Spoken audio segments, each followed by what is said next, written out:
L'actu en perspective, l'actu de France et d'ailleurs. On commence. Un détroit fermé, le pétrole à 100, $10, Poutine qui entre en scène et Washington coincé entre le levier nucléaire et la pression économique. C'est le moment où la crise d'Ormuz cesse d'être régionale et devient mondiale. Le corps des gardiens de la révolution islamique iranien a publié cette semaine un message que chaque Américain doit lire attentivement. Le message disait « Contrôler le détroit d'Ormuz et maintenir l'ombre de ses effets dissuasifs sur l'Amérique et les soutiens de la Maison-Blanche dans la région est la stratégie définitive de l'Iran islamique. » Ce n'est pas une tactique temporaire, ce n'est pas une monnaie d'échange, c'est une stratégie définitive. Ces mots comptent parce qu'ils montrent clairement que l'Iran ne traite pas Ormuz comme un moyen de pression à court terme. Il traite le contrôle du détroit comme un pilier permanent de sa stratégie. Cette semaine, le ministre iranien des Affaires étrangères s'est rendu à Saint-Pétersbourg, en Russie, s'est assis en face de Vladimir Poutine et a reçu quelque chose qu'aucun allié américain, aucun médiateur pakistanais, aucun sultan omanais n'a obtenu en 60 jours de guerre. Poutine a publiquement promis que la Russie ferait tout ce qui sert les intérêts de l'Iran afin que la paix puisse être obtenue le plus rapidement possible. Il a salué le peuple iranien pour son combat courageux et héroïque en faveur de sa souveraineté. Il a livré ce message devant les caméras pour que le monde entier le voie. La Russie, tout comme l'Iran, entend poursuivre sa relation stratégique. Ce n'était pas une courtoisie diplomatique. C'était Vladimir Poutine, l'homme que l'Amérique a sanctionné, isolé et qualifié de criminel de guerre, qui appuyait publiquement l'Iran dans son bras de fer avec les États-Unis. Pour une Maison-Blanche qui aime transformer chaque pose en tour d'honneur, voilà le genre de titre qui refuse de tenir sur une banderole de campagne. Le pétrole est à $110. Le détroit est fermé. Et maintenant, Poutine est le messager de l'Iran. Ce que cela signifie pour l'Amérique, pour la guerre, et pour chaque famille qui paie $4 à la pompe, voilà le cœur de cette crise. La séquence complète de la tournée diplomatique d'Arakchi cette semaine révèle exactement ce que l'Iran est en train de bâtir et sur qui l'Iran compte. Le samedi 25 avril, Arakchi est arrivé à Islamabad, au Pakistan, pour des consultations avec des médiateurs pakistanais. Il a transmis au Pakistan les lignes rouges de l'Iran, les questions nucléaires et le détroit d'Ormuz afin qu'elles soient communiquées aux Américains. Il a décrit les discussions comme très productives. Il est reparti, puis il est revenu le dimanche. Il a remis au Pakistan les messages écrits officiels de l'Iran adressés aux États-Unis. Il a ensuite quitté le Pakistan dimanche soir et s'est envolé vers Mascate, à Oman, le seul pays arabe entretenant des relations diplomatiques à la fois avec l'Iran et l'Amérique, où il a rencontré le sultan Haytham Ben Tarik et le ministre omanais des Affaires étrangères. Il a dit que les deux pays étaient parvenus à certains accords dans leurs discussions centrées sur le détroit. Il s'est ensuite envolé vers Moscou. Il a rencontré Vladimir Poutine le lundi à la bibliothèque présidentielle Boris Eltsine à Saint-Pétersbourg. Et pendant qu'il était assis avec Poutine, l'Iran a soumis une nouvelle proposition de paix aux États-Unis. L'enchaînement est délibéré. Le Pakistan transporte les messages. Oman gère la géographie d'Ormuz. La Russie fournit l'appui stratégique. Ce n'est pas une diplomatie improvisée. C'est une stratégie coordonnée en 3 piliers. Et d'une certaine manière, le tour de magie habituel des conférences de presse, répété à corps solide, assez fort, en espérant que la carte change, ne fait pas passer les pétroliers par Ormuz. Les mots exacts de Poutine sont plus importants que ce que les titres ont réussi à saisir. Son message à Arakchi était clair. Nous voyons avec quel courage et quel héroïsme le peuple iranien se bat pour son indépendance et sa souveraineté. Il a ensuite déclaré « De notre côté, nous ferons tout ce qui sert vos intérêts, les intérêts de tous les peuples de la région, afin que la paix puisse être obtenue le plus rapidement possible. » Il a ajouté « La Russie, tout comme l'Iran, entend poursuivre notre relation stratégique. » Au même moment, le ministre russe de la Défense, Andrei Bouloussov, a rencontré le vice-ministre iranien de la Défense et a déclaré que la Russie soutient un règlement du conflit exclusivement par des moyens diplomatiques, appuie la souveraineté et l'intégrité territoriale de l'Iran et est prête à faire tout son possible pour aider à résoudre la situation. En langage clair, Poutine dit à l'Iran « Nous sommes avec vous, nous ne sommes pas neutres, nous ne sommes pas un médiateur. Nous sommes votre partenaire stratégique et nous ferons tout ce qui sert vos intérêts. » L'aide présidentielle russe Yuri Ushakov a déclaré après la rencontre que Moscou examinera les signaux venant de l'Iran, des États-Unis et d'Israël, puis présentera ses propres vues. Cela signifie que la Russie se positionne désormais non seulement comme soutien de l'Iran, mais aussi comme un courtier potentiel qui s'insère dans l'architecture des négociations jusque-là dominée par le Pakistan et Oman. La rencontre précipitée entre Arakchi et Poutine indique quelque chose de précis.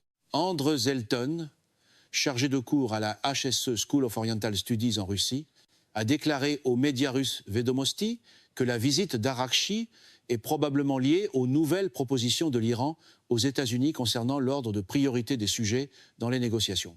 Cela suggère que Téhéran et Washington cherchent actuellement une sortie à la confrontation et à l'impasse complète de la guerre, mais que chacun veut la présenter comme une victoire. La partie cruciale de cette analyse est la suivante.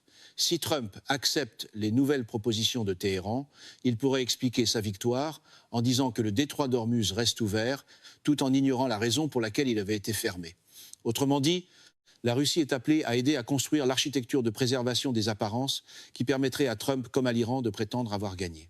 L'Iran obtient la reconnaissance d'Ormuz comme carte de pression qu'il peut utiliser indéfiniment. Trump peut dire qu'il a rouvert le transport maritime mondial. Aucun des deux camps n'admet avoir cédé quoi que ce soit. Et la Russie obtient le mérite d'avoir négocié la solution, rétablissant sa pertinence diplomatique mondiale après des années d'isolement depuis l'Ukraine. Le problème, quand on déclare victoire avant de lire les conditions, c'est que quelqu'un d'autre peut être déjà rédigé les conditions. Il ne s'agit pas seulement de l'Iran et de l'Amérique, il s'agit de Poutine qui utilise cette guerre pour réhabiliter la position de la Russie comme puissance mondiale indispensable. La déclaration la plus importante faite par l'Iran cette semaine n'a pas eu lieu à Islamabad ni à Moscou. Elle est venue le dimanche, lorsque des responsables iraniens ont averti que le détroit d'Ormuz ne reviendrait en aucune circonstance à son état précédent. En aucune circonstance, état précédent. Avant la guerre, 130 à 160 navires traversaient le détroit chaque jour. 20% du pétrole mondial, 20% du gaz naturel liquéfié mondial. Aucun péage, aucune approbation iranienne requise. Voilà l'état précédent auquel l'Iran dit qu'il ne reviendra jamais. Le corps des gardiens de la révolution islamique iranien a renforcé cette position sur son canal Telegram officiel, en qualifiant le contrôle d'Ormuz de stratégie définitive et non de position de négociation. Une stratégie. La nouvelle proposition de paix de l'Iran, telle que rapportée par l'Associated Press, CNN et le Washington Post, propose de rouvrir le détroit en échange de la fin du blocus naval américain contre les ports iraniens, mais elle dissocie explicitement Ormuz des négociations nucléaires, qui seraient reportées les discussions ultérieures. Cela signifie que même dans le meilleur scénario pour l'Iran, celui qu'il propose, la question nucléaire demeure non résolue. L'Iran conserve le précédent selon lequel il peut fermer Ormuz, et la menace d'une future fermeture reste suspendue de façon permanente au-dessus de l'économie mondiale. La nouvelle proposition de l'Iran est plus sophistiquée que ne le suggèrent les titres. Selon l'Associated Press, CNN et le Washington Post, la proposition comporte 2 volets. Premier volet, l'Iran rouvre le détroit d'Ormuz. L'Amérique met fin à son blocus naval des ports iraniens. Les deux parties reviennent au statu quo d'avant le début de la guerre, le 28 février. Deuxième volet, les négociations nucléaires commencent séparément à une date ultérieure, sur une voie distincte, sans échéance et sans conditions préalables déclarées. En surface, cela semble raisonnable. Mais la vraie question est ce que l'Iran demande à l'Amérique d'abandonner. Le levier entier de l'Amérique sur le programme nucléaire iranien, que Rubio a qualifié de raison pour laquelle nous sommes dans cette situation au départ, est le blocus et la menace d'une reprise des bombardements. Si l'Amérique met fin au blocus et que l'Iran rouvre Ormuz, l'Amérique a abandonné son levier. Les bombes ont déjà été larguées, la campagne militaire est suspendue, le blocus est le dernier outil de pression. L'Iran demande à l'Amérique de relâcher cet outil avant même que les discussions nucléaires ne commencent. Voilà la partie gênante qu'aucun slogan ne peut cacher. Une fois le levier remis, l'affiche de la pression maximale commence à ressembler à une décoration de bureau. L'expert israélien en sécurité Danny Trenouat l'a dit directement à CNN. Il a de sérieux doutes que les États-Unis acceptent cette offre, parce que les États-Unis perdraient alors leur levier sur le dossier nucléaire. Des sources proches de Trump ont confirmé à CNN qu'il est peu probable qu'il accepte. Et Rubio a déclaré, tout en qualifiant l'offre de meilleure que prévue, que la question nucléaire est la raison pour laquelle nous sommes dans cette situation au départ et que tout accord doit empêcher l'Iran d'obtenir une arme nucléaire. 2 lignes rouges, aucun chevauchement, même impasse. Pendant ce temps, les deux camps pourraient se désengager et retourner à la guerre. 3 porte-avions sont dans la région. Le cessez-le-feu tient techniquement, mais les deux camps le violentent.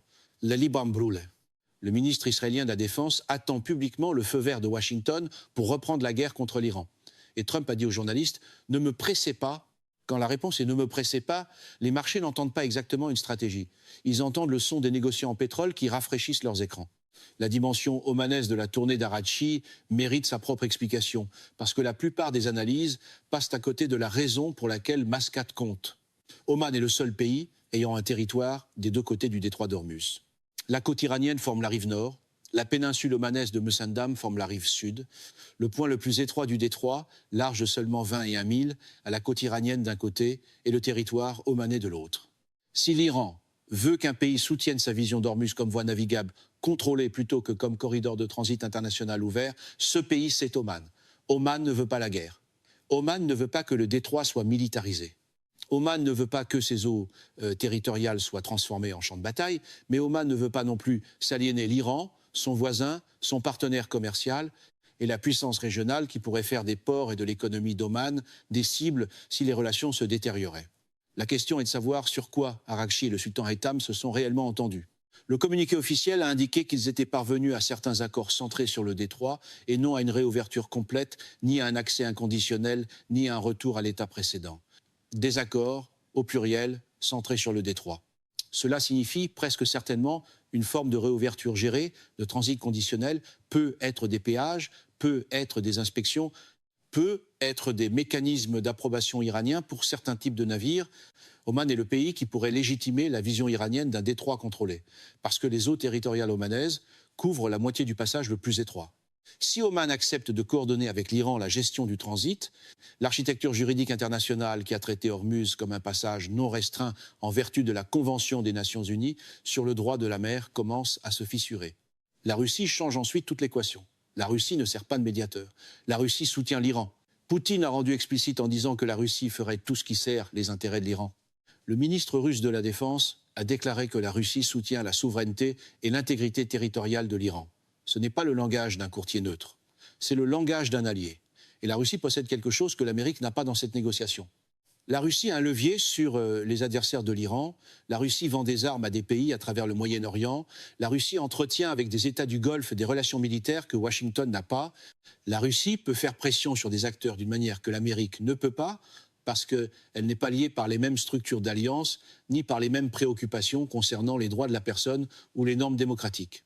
Si Poutine positionne la Russie comme le courtier qui a livré un accord, il accomplit trois choses simultanément. Premièrement, il brise le monopole américain sur la diplomatie au Moyen-Orient. Deuxièmement, il restaure l'image de la Russie comme puissance mondiale capable de résoudre des conflits que l'Amérique ne peut pas résoudre. Troisièmement, il renforce le partenariat stratégique Russie-Iran à un moment où les deux pays sont soumis à des sanctions occidentales et où ils ont plus que jamais besoin l'un de l'autre. Voilà la partie que le scénario du « l'Amérique seule peut tout régler » n'avait jamais répété. D'autres puissances ont appris les répliques et sont montées sur scène. La Chine observe. La Chine n'a pas soutenu publiquement l'Iran comme la Russie l'a fait.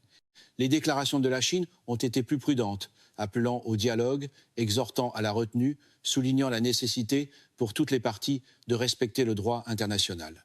Mais la Chine est le plus grand client pétrolier de l'Iran. La Chine construit les infrastructures de l'Iran. La Chine fournit la bouée économique qui permet au régime iranien de fonctionner sous sanctions. La Chine n'a pas besoin de faire de grandes déclarations publiques parce que son soutien est structurel. Chaque baril de pétrole iranien que la Chine achète est un vote de confiance dans la capacité de l'Iran à résister à la pression américaine. Chaque projet d'infrastructure que la Chine finance en Iran est un pari que l'Iran sera encore debout lorsque cette guerre sera terminée. Et la Chine profite de cette guerre d'une manière invisible dans la plupart des analyses. Chaque jour où le détroit d'Ormuz demeure fermé ou contesté, les prix mondiaux du pétrole restent élevés. Des prix du pétrole plus élevés nuisent à l'économie chinoise, mais ils nuisent davantage à l'économie américaine, parce que les électeurs américains ressentent chaque jour les prix de l'énergie à la pompe d'une manière qui façonne les pressions politiques sur la Maison-Blanche. Des prix du pétrole plus élevés nuisent aussi davantage à l'Europe qu'à la Chine, parce que l'Europe dépend plus des importations d'énergie du Golfe que la Chine. La Chine a diversifié ses sources d'énergie. La Chine dispose de pipelines venant de Russie. La Chine possède des terminaux de gaz naturel liquéfié capables de recevoir des cargaisons de multiples fournisseurs. L'Europe a moins de flexibilité. La stratégie de la Chine est donc la patience. Que la Russie soit l'allié bruyant, que la Russie prenne les risques diplomatiques. La Chine continuera d'acheter du pétrole iranien, continuera de financer des projets iraniens, continuera de fournir la base économique qui permet à l'Iran de tenir sa position.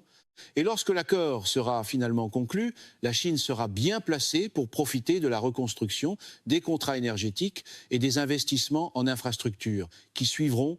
Voilà l'architecture géopolitique à laquelle l'Amérique fait face.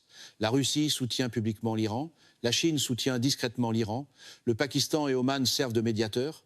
Et l'Amérique tente d'obtenir des concessions sur le programme nucléaire iranien, tout en gérant simultanément les pressions d'Israël, les pressions de ses alliés du Golfe, les pressions de sa propre base politique intérieure et les pressions d'une économie qui ne peut pas soutenir indéfiniment un pétrole à 110 $.